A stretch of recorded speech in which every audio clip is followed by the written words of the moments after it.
Hello बच्चों, स्वागत है आपके अपने करंट अफेयर्स चैनल पर करंट अफेयर्स विद पिनू। आज राजस्थान का जो करंट अफेयर्स है उसका मई 2026 के अंदर पार्ट 4 की चर्चा करेंगे हम।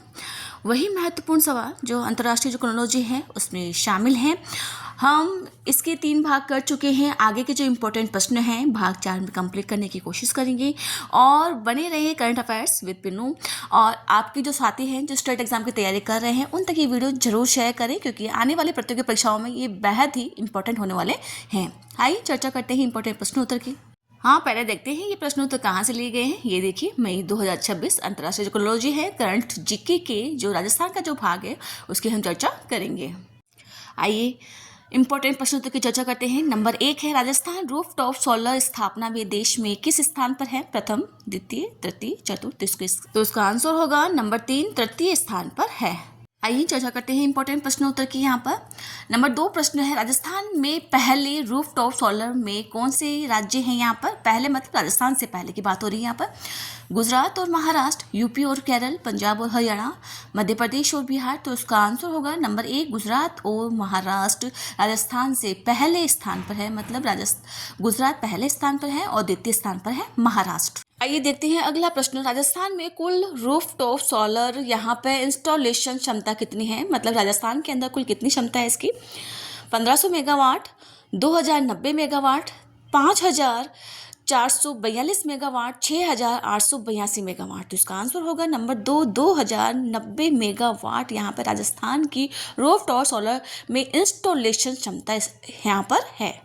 आइए चर्चा करते हैं अगले प्रश्न की। पीएम सूर्य घर, यहाँ पर कर नहीं है, घर है, योजना के क्रियान्वयन में राजस्थान देश में किस स्थान पर है? यहाँ पे देश की बात हो रही, तो तीसरे, चौथे, पांचवे या छठे। तो इसका आंसर होगा नंबर 3, 5वें स्थान पर है। कौन? राजस्थान देश के अंदर पीएम सूर्य घर योजना के अंतर्गत। आइए हम इतने सारे जो प्रश्न करते हैं अब उसकी पूरी व्याख्या करते हैं। यहाँ पर रूफटॉप सोलर ऊर्जा राजस्थान देश में तीसरे स्थान पर है। ये अपना पहला प्रश्न था। यहाँ पर राजस्थान वर्तमान में रूफटॉप सोलर क्षमता के अंदर छतों पर जो सौर पैनल हैं, सबको पता है कि स्थापना के मामले में गुजरात और महाराष्ट्र के बाद में तीसरे स्थान पर पहुंच गया है।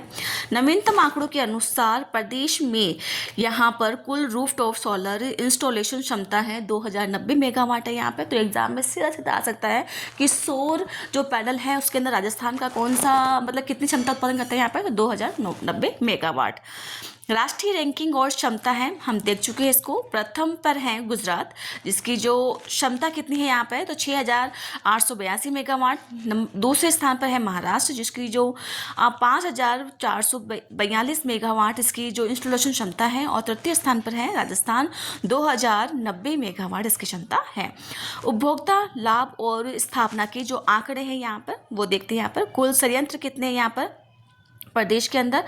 घरेलू व अघरेलू व औद्योगिक श्रेणी के अंदर कुल 2,45,317 रूफटॉप सोलर यहाँ पर ऊर्जा संयंत्र लगाए जा चुके हैं। जीरो बिल सौर ऊर्जा अपनाने में राज्य के 1,43,965 उपभोक्ताओं का बिजली का जो बिल है अब शून्य हो गया है। यहाँ पर रिकॉर्ड जो प्रदर्शन है, मतलब कि वर्ष 2026 के अंदर मासिक रिकॉर्ड के अंदर मार्च 2026 में 20,343 संयंत्र लगाए गए यहाँ पर, जो अब तक की दूसरी सर्वाधिक संख्या है।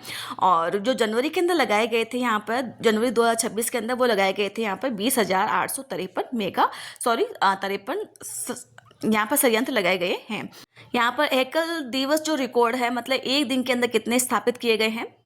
23 मार्च 2026 को एक ही दिन के अंदर 910 संयंत्र स्थापित किए गए हैं। पीएम सूर्य घर योजना की जो स्थिति है, ये ऐसा कोई भी जो एग्ज़ाम है उसमें नहीं है कि उसमें सवाल नहीं पूछा जाएगा। ये सवाल 101% पूछा जाता है यहाँ पर। तो देखिए, पीएम सूर्य घर योजना में स्थिति है, राष्ट्रीय स्थान पर है। राष्ट्रीय स्थान के अंदर इस योजना के क्रियान्वयन में राजस्थान देश में 5वें स्थान पर है। पहले पर कौन है यहाँ पर? गुजरात। दूसरे पर महाराष्ट्र, तीसरे पर यूपी, चौथे पर केरल व केरल के बाद में राजस्थान है 5वें स्थान पर। उपलब्धि है यहाँ पर योजना के तहत राज्य के अंदर 686 मेगावाट जो क्षमता है के 1,77,468 संयंत्र लग चुके हैं। आइए चर्चा करते हैं अगले प्रश्न की। राष्ट्रीय सहकार मसाला मेला 2026 कहाँ आयोजित हुआ है? उदयपुर, जोधपुर, जयपुर, कोटा। तो इसका आंसर होगा नंबर 3, जयपुर के अंदर राष्ट्रीय सहकार मसाला मेला 2026 का आयोजन हुआ है। आइए देखते हैं अगला इंपॉर्टेंट प्रश्न। इस मेले का आयोजन किसके तत्वाधान में हुआ है? रिको, सहकारिता विभाग व कॉन्फेड। नंबर 3 है पर्यटन विभाग। नंबर 4 है शिक्षा विभाग। तो इसका आंसर होगा नंबर 2, सहकारिता विभाग और कॉन्फेड के तत्वाधान के अंदर इसका आयोजन हुआ है। आइए देखते हैं इसकी व्याख्या। राष्ट्रीय सहकार मसाला मेला 2026 जयपुर में रिकॉर्ड बिक्री के साथ संपन्न। सहकारिता विभाग और कॉन्फेड के तत्वाधान में आयोजित 10 दिवसीय राष्ट्रीय सहकार मसाला मेले का जो समापन है वह 26 अप्रैल 2026 को जयपुर के अंदर हुआ। इस मेले के अंदर बिक्री और जन भागीदारी के पिछले सभी रिकॉर्ड तोड़ दिए हैं। आइए देखते हैं इसकी और व्याख्या। मेले के प्रमुख आकर्षक और जो रिकॉर्ड है यहाँ पे इसका जो आयोजन था 17 से 26 अप्रैल 2026 को जवाहर कला केंद्र यहाँ पर JSK जयपुर के अंदर आयोजित हुआ था। यहाँ पर बिक्री रिकॉर्ड है। यहाँ पर देखिए यहाँ पर 5.50 करोड़ से अधिक के उत्पादकों की रिकॉर्ड बिक्री हुई है जो पिछले वर्ष की तुलना में 1.25 करोड़ से अधिक है।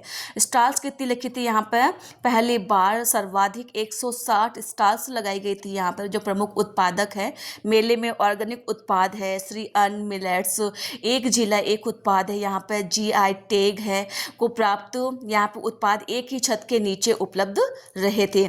नवाचार के अंदर जो यहाँ पर जेनेरिक दवाइयों के प्रति जागरूकता बढ़ाने हेतु पहली बार जेनेरिक मेडिसिन जागरूकता स्टॉल लगाई गई थी। पुरस्कार और जो रैंकिंग है कौन सा किस श्रेणी के अंदर किसको किस जिले को पुरस्कार मिला है यहाँ पर तो देखती शीर्ष संस्थाएं कौन कौन सी थी इसमें सबको पता है। कॉन्फेड थी यहाँ पर और द्वितीय स्थान पर है तिलम संघ और तृतीय स्थान पर है यहाँ पर RCD, ठीक है, जयपुर जो डेयरी है। उपभोक्ता जो भंडार है उसके अंदर प्रथम स्थान पर कौन आया था? कोटा। सेकंड स्थान पर उदयपुर। तृतीय स्थान पर है 12। क्रय विक्रय जो समितियां हैं उसके अंदर सबसे प्रथम स्थान पर आई थी मथानिया, द्वितीय स्थान पर आई थी बिल्हड़ा, तृतीय स्थान पर आई थी नागौर। ग्राम सेवा जो समिति है यहाँ पे पहले स्थान पर पलसाना सिक्कर ये प्रथम स्थान पर आई थी और द्वितीय स्थान पर आई थी निमोद और तृतीय स्थान पर इसमें कोई नहीं रहा। नवाचार जो पुरस्कार हैं बाड़मेर जिले की सुंदरा ग्राम सेवा सहकारी समिति को उत्कृष्ट नवाचारों हेतु पुरस्कार मिला है। तो एग्जाम में ये 3 पूछे नहीं पूछे ऊपर वाला ये जरूर पूछ लेंगे कि यहाँ पर सुंदरा ग्राम सेवा सहकारी समिति का संबंध किस जिले से है? तो बाड़मेर जिले से है जिसको नवाचारों हेतु अभी उत्कृष्ट पुरस्कार मिला। आइए देखते हैं अगला इंपॉर्टेंट प्रश्न। रिको ने बड़े औद्योगिक भूखंडों के उपविभाजन को मंजूरी किस उद्देश्य से दी है? उद्योगों को बंद करने के लिए, राज्य के औद्योगिक परिदृश्य को अधिक लचीला बनाने के लिए, भूखंडों की कीमतों को बढ़ाने के लिए या कृषि भूमि को बढ़ावा देने के लिए। तो इसका आंसर होगा नंबर 2, राज्य के औद्योगिक जो परिदृश्य है उसको और अधिक लचीला बनाने के लिए यहाँ पर रिको ने बड़े जो औद्योगिक खंड है उसको उपविभाजन को मंजूरी दी है। आइए देखते हैं अगला इंपॉर्टेंट प्रश्न। उपविभाजन की यह व्यवस्था किस नियम के तहत लागू की गई है? Number 1 disposal and land rules 1979 के नियम 17E के तहत। नंबर 2 है राजस्थान भू राजस्व नियम 1956 के नियम 12 के तहत। नंबर 3 है रिको अलॉटमेंट रूल्स 2000 के नियम 5 के अनुसार। नंबर 4 है यहाँ पर डिस्पोजल ऑफ लैंड रूल्स 1985 के नियम 10A के तहत। तो इसका आंसर होगा number 1 disposal and land rules 1979 के नियम 17E के तहत राजस्थान के अंदर जो रिको ने बड़े औद्योगिक क्षेत्र के अंदर उपविभाजन की यह व्यवस्था लागू की है। आइए देखते हैं अगला इंपॉर्टेंट प्रश्न। नए नियमों के अनुसार न्यूनतम कितने क्षेत्रफल वाले औद्योगिक भूखंडों का ही उपविभाजन किया जाएगा?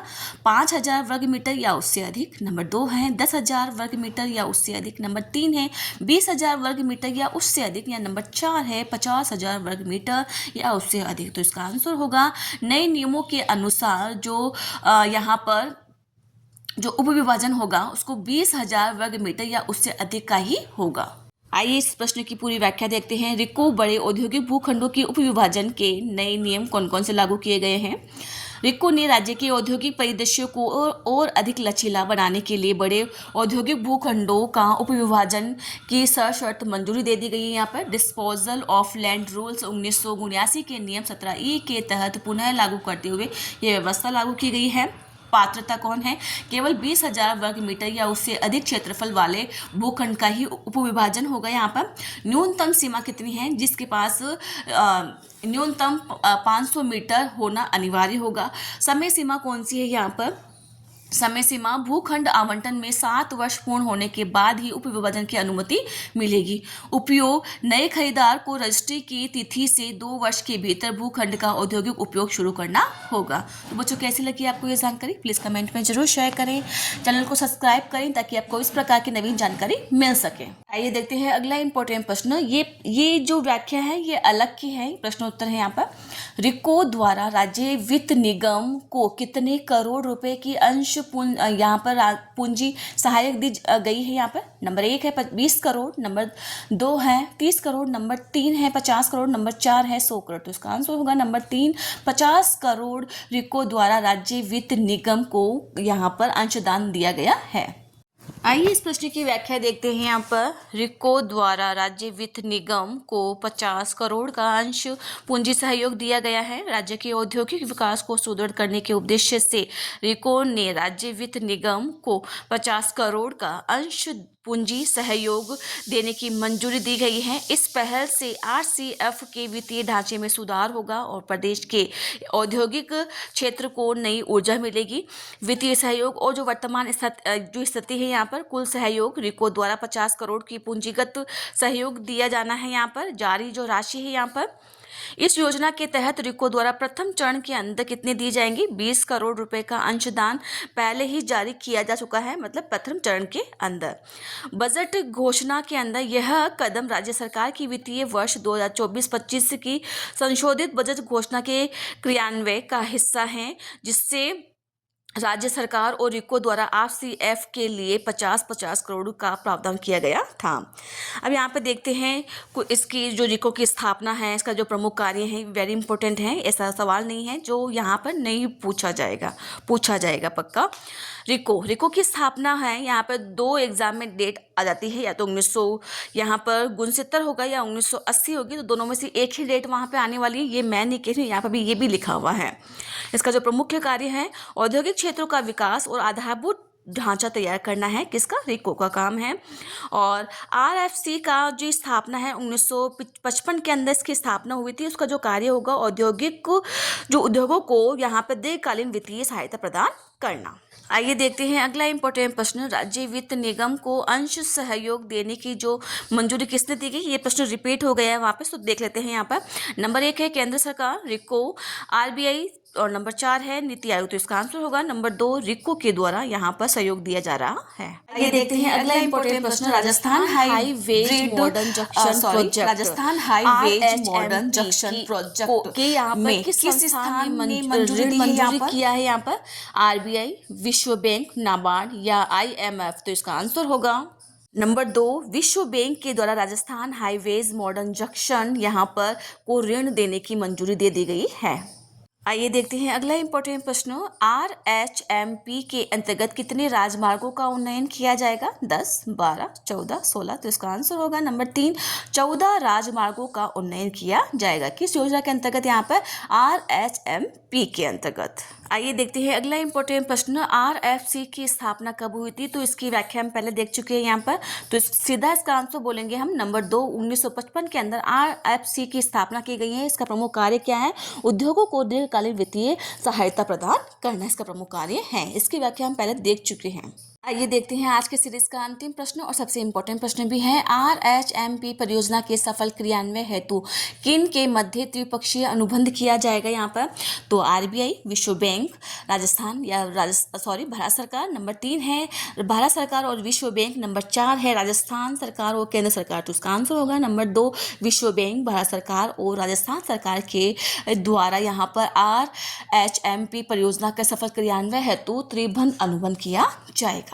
आइए देखते हैं इस प्रश्न की व्याख्या। राजस्थान हाईवेज यहाँ पर मॉडर्नाइजेशन प्रोजेक्ट, ठीक है, विश्व बैंक से 2025 करोड़ का ऋण मंजूर किया गया है यहाँ पर। तो कितना ये भी आ सकता है, कितना? तो 2025 करोड़ का।